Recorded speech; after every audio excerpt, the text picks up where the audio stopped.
I'm Julie Kohler, host of the White Picket Fence podcast. If you've read the opinion section of any newspaper lately, you've probably come across think pieces panicking about falling marriage rates. They make sweeping claims that getting married will make you happier, healthier, and wealthier. Some even say that getting married is a way to stick it to the elites. I'm not so sure about that. This season on White Picket Fence, we're examining the current marriage panic.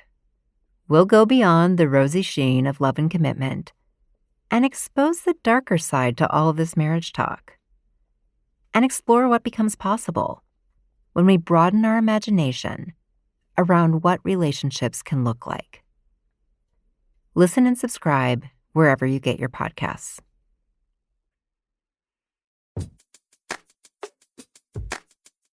Hey Brown Girls, Ashanti here, the founder of the Brown Girls Guide to Politics. I'm excited to share that we're in the process of producing new episodes, including a special Freedom Summer series. Given the historic nature of the past couple of days, I thought it was important to drop into your feed. Vice President Joe Biden has selected Kamala Harris as his running mate. It's the first time a Black woman and the first time an Indian woman will be on a major party presidential ticket. Jeannie Kaplan, Wonder Media Network CEO and the host of Women Belong in the House, called me to chat about this historic moment. Check it out. What's your take? I mean, this is obviously a big moment. Joe Biden just picked Kamala Harris. What are you feeling? What are you thinking? It's a very big moment. I've been excited ever since Vice President Biden committed to having a woman on the ticket. It's 2020, so that would mean we would only have seen 4 women on a major presidential ticket. And in a year where we're celebrating the 100th anniversary of the 19th Amendment and women getting the right to vote, it was exciting for that reason, but also for the fact that we're finally realizing you can't win without women. Women are the base of the Democratic Party. Black women are the base of the Democratic Party, and you can't take us for granted. When I think about Senator Harris, her trajectory has been amazing. It is everything that we love to see at Emerge. We actually say she is the story of Emerge, starting off as a city district attorney, then becoming attorney general, a United States senator, and now a vice presidential candidate. This is absolutely what we want for women. And she's the first Black woman, Indian woman to be on this ticket. Because going back to the 19th Amendment, it technically gave women the right to vote, but we know that women of color, Black, brown, indigenous women, didn't get full voting rights until after 1965.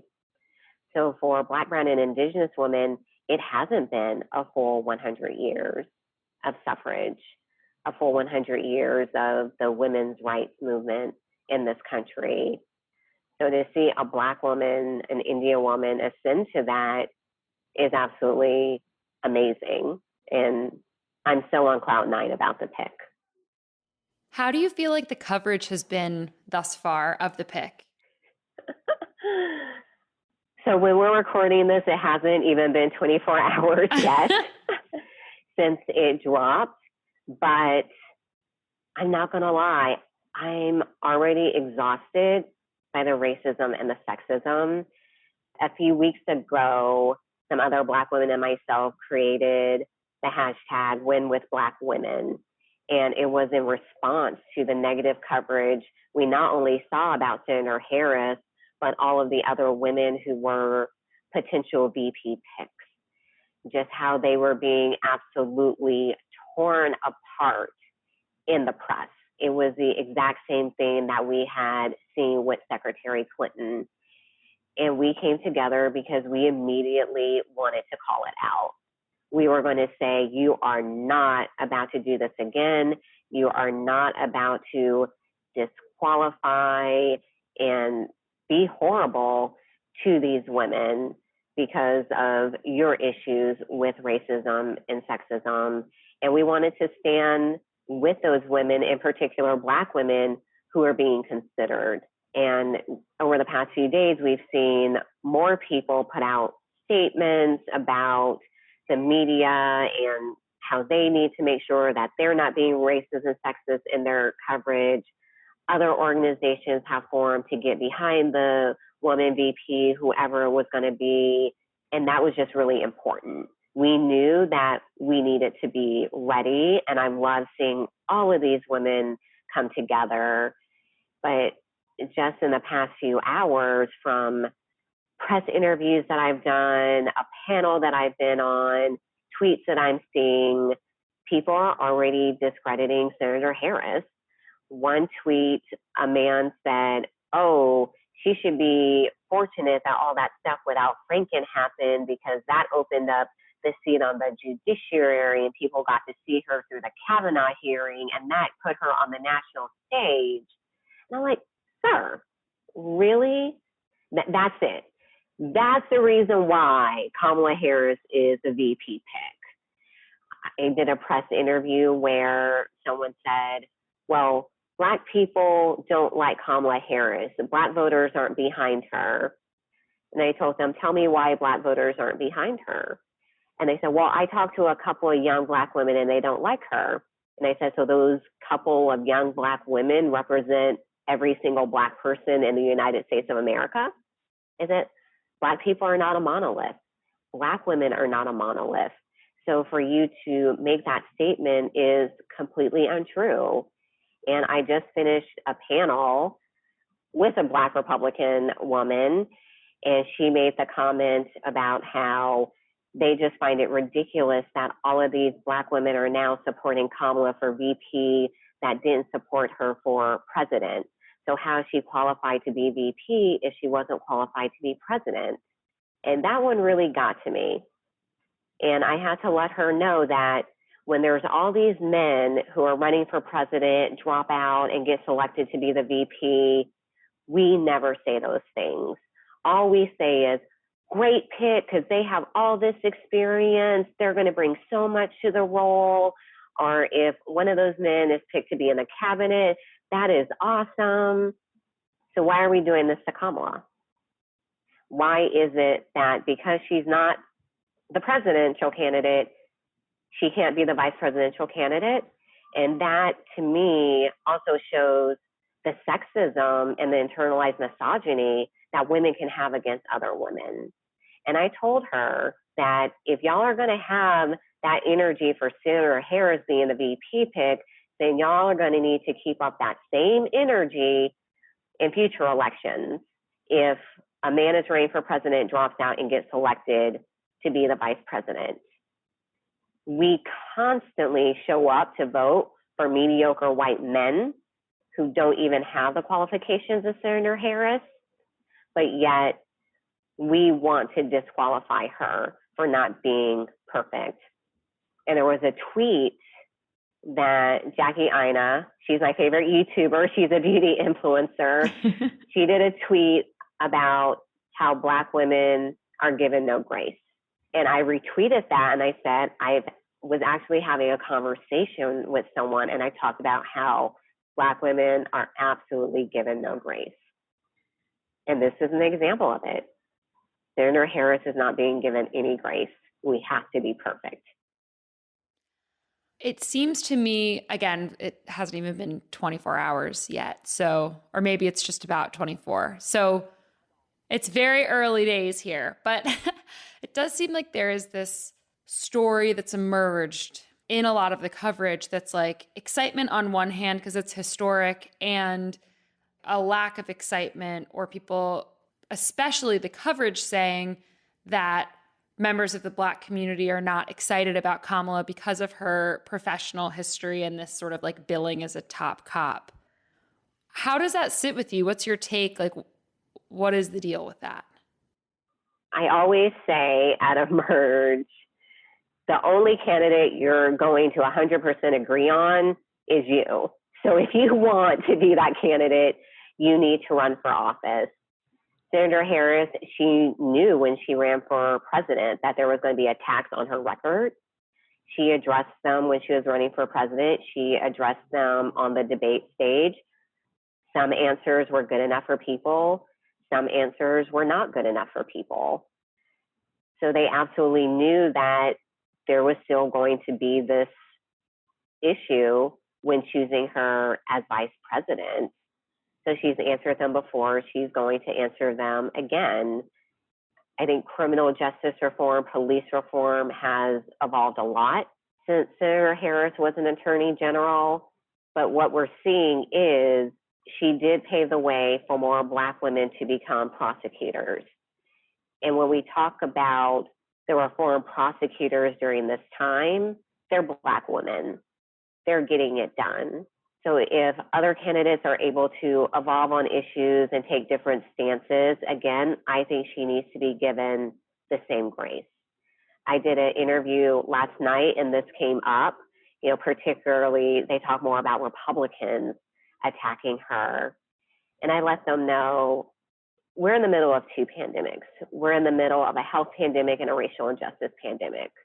The Trump administration likes to talk about how they've been so great on criminal justice reform and all of these things. The reality is you have not been able to bring the country together to help address these issues. All you've done is use our federal dollars to be protesters, peaceful protesters who are calling for equity and justice in this country. So if they want to criticize anybody, they need to criticize themselves because they haven't done a good job. And if I had to have someone in the White House to address these issues, I do want it to be Senator Harris.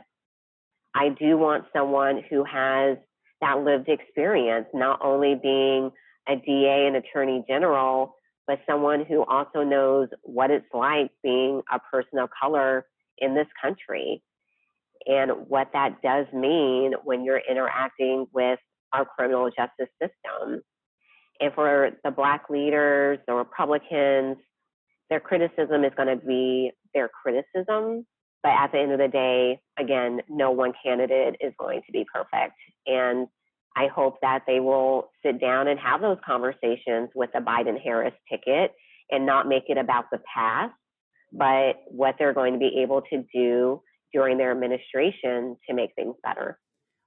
What do you think that having Harris as part of the ticket will do for down ballot races around the country?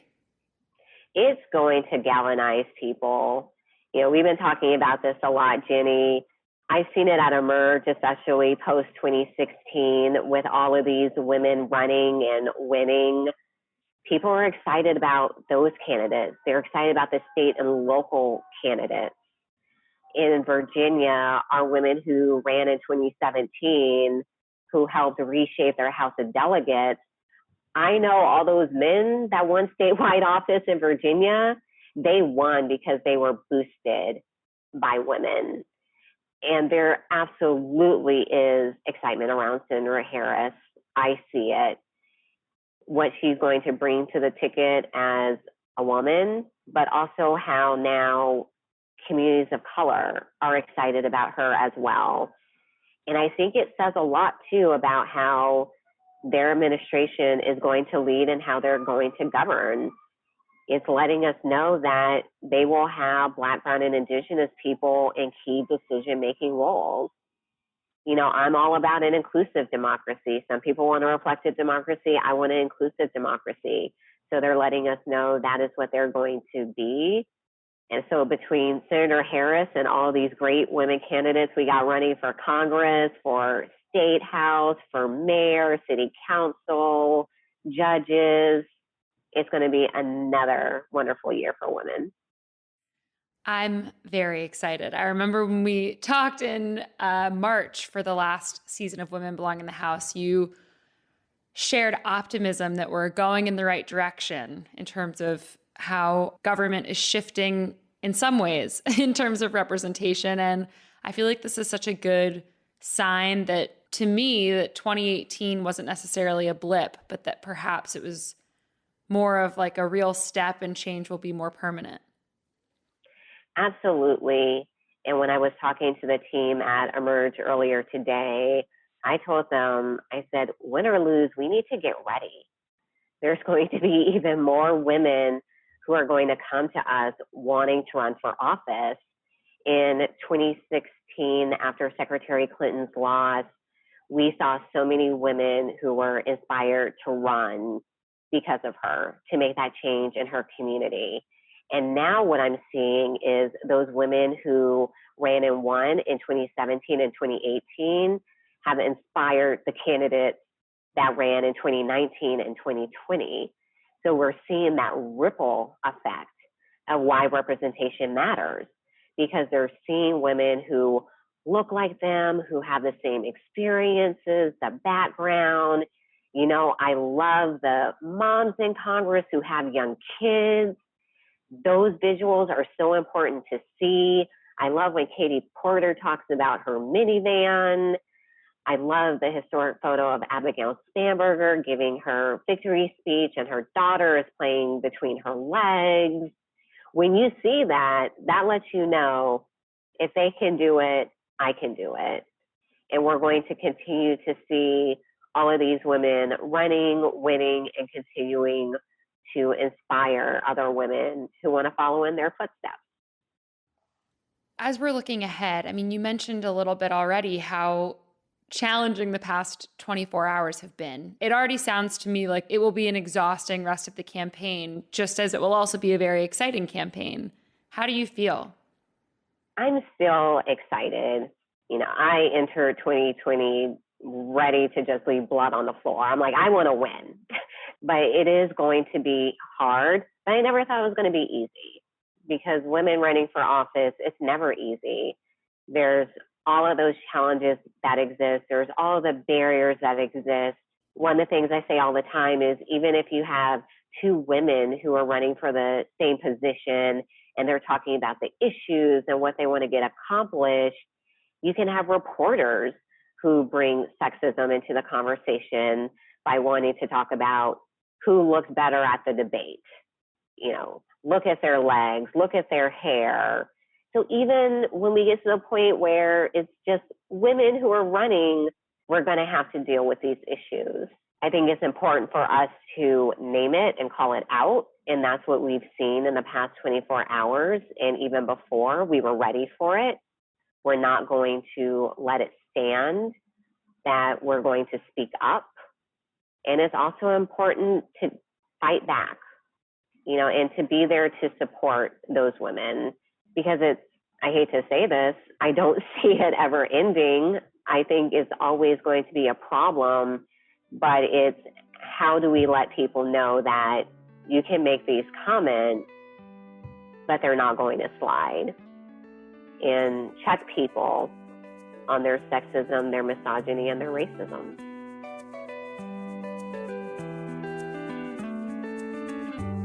Thanks so much for listening to this special bonus episode. More soon, Brown Girls.